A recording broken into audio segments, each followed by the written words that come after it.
और इसीलिए आज जो है वो रिपोर्ट कार्ड की पॉलिटिक्स हो रही है।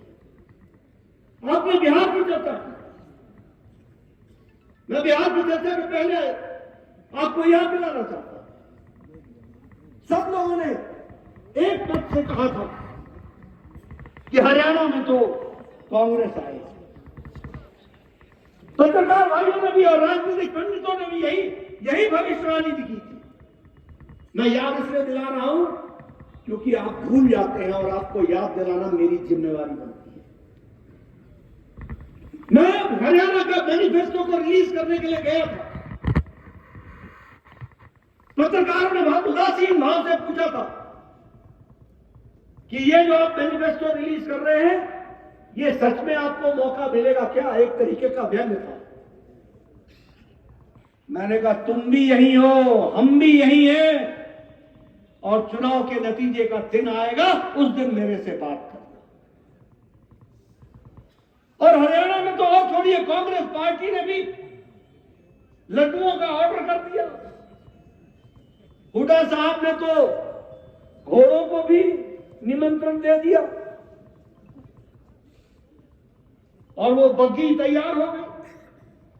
लेकिन उनको मालूम नहीं था कि हरियाणा की जनता का कुछ सोच और ही है, और वह जिम्मेदार सरकार मोदी जी के नेतृत्व में चाहते थे। इस कारण हरियाणा के बाद हम महाराष्ट्र में चुनाव जीत करके आए। कांग्रेस पार्टी के लोगों ने ये कैसे हो गया? हमने कहा ये इसलिए हो गया क्योंकि तुम रह गए होटलों में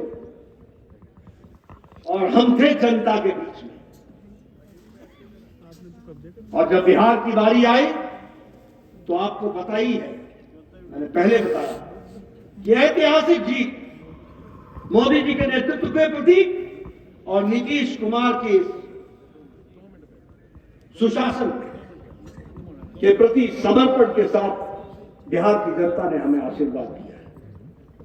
और हमारा मंत्र क्या है? सबका साथ, सबका विकास, सबका विश्वास, सबका प्रयास। और आप सबसे भी मैं यही कहना चाहता हूं, हमारी सरकार फिर से बनेगी, हमारी सरकारें फिर से चलेंगी। इस मंत्र को हमेशा याद रखना, सबका विकास, सबका प्रयास, सबका विश्वास, सबका, इसको लेकर के हमने चलना है और इसी को लेकर के हमने आगे बढ़ना है। मित्रों, एक बात की हमको गर्व करना चाहिए। आज देश में सारी राजनीतिक पार्टियां, मैं बहुत जिम्मेदारी के साथ बोल रहा हूं, सारी राजनीतिक पार्टियां आज सत्ता को लोलुपता में पूर्णतः डूबी हुई है। सत्ता चाहिए, पावर चाहिए, किस लिए चाहिए मालूम नहीं। वैचारिक दृष्टि से सारे राजनीतिक दलों की वैचारिक शून्यता आ गई है, कोई आइडियोलॉजी नहीं है। कांग्रेस पार्टी ने तो पूरे 360 लगा दिया, from centre to right, from right to left, पूरा घूम गए। किसी के साथ भी कहीं का भी समझौता, कोई पार्टी नहीं है जो विचारों पर चलने वाली पार्टी है। लेकिन हम छाती ठोक कर कह सकते हैं कि भारतीय जनता पार्टी है जो विचारनिष्ठ पार्टी है, विचारों के प्रति समर्पित पार्टी। यही कारण है 1952 में श्यामा प्रसाद मुखर्जी ने धारा 370 के खिलाफ कहा था, एक देश में दो निशान, दो विधान, दो प्रधान नहीं चलेंगे। 5 पीढ़ी खप गई, 5 पीढ़ी। इस नारे को हमने नहीं छोड़ा और 2019 के 6 अगस्त को मोदी जी के नेतृत्व में अमित भाई की रणनीति ने धारा 370 को पार्लियामेंट में धाराशाही कर दिया। ये हमारे सामने, यही पालमपुर में हमने कहा था 1989 में कि हम राम मंदिर का रास्ता प्रशस्त करेंगे। हमारी खिल्ली उड़ाई गई, हमारा विरोध हुआ, हमारे लोग जेल में गए, हमारे नेता जेल में गए। हमने धैर्य नहीं खोया और हमने कहा था कि हम कानून हाथ में लेकर के नहीं बनाएंगे, 140 करोड़ के देशवासियों के सहमति से बनाएंगे और नियम और कानून के तहत बनाएंगे। और आपको मालूम है, हमें हेटी होती थी, हमारी उपासना होती थी।